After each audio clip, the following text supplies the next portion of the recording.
આ તરફ વાત કરીએ ભરૂચમાં પાણીના નિકાલને લઈ અને સ્પષ્ટ સૂચના આપવામાં આવી છે।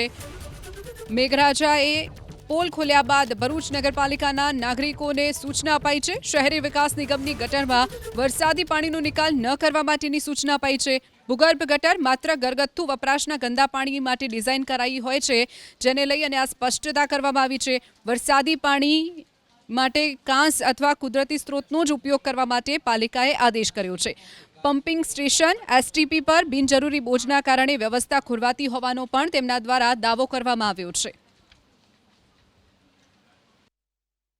જે વરસાદનું પાણી નગરપાલિકાએ જે અપીલ કરી છે કે ભૂગર્ભ ગટરની ચેમ્બરોમાં વરસાદનું પાણી નહીં નાખવું, એનું મુખ્ય કારણ એ છે કે વરસાદના પાણીની અંદર માટી અને બીજું ઘણું બધું હોય છે, અને એ જો આ ચેમ્બરોમાં જાય તો આ પાઇપોનો ડાયામીટર ખૂબ નાનો હોય છે અને એ ચોકઅપ થવાની શક્યતા પૂરેપૂરી રહેલી હોય છે।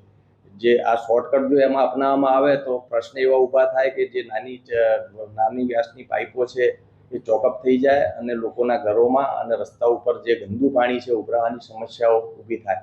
સાથે સાથે જે પમ્પિંગ સ્ટેશનોથી પાણી પણ લિફ્ટ કરવામાં આવે છે એની ઉપર પણ પ્રોબ્લેમ આવે છે, અને એસટીપીની જે કેપેસિટી છે એના કરતાં વધારે પાણી ત્યાં જાય છે તો એના પર પણ પ્રોબ્લેમ આવે છે।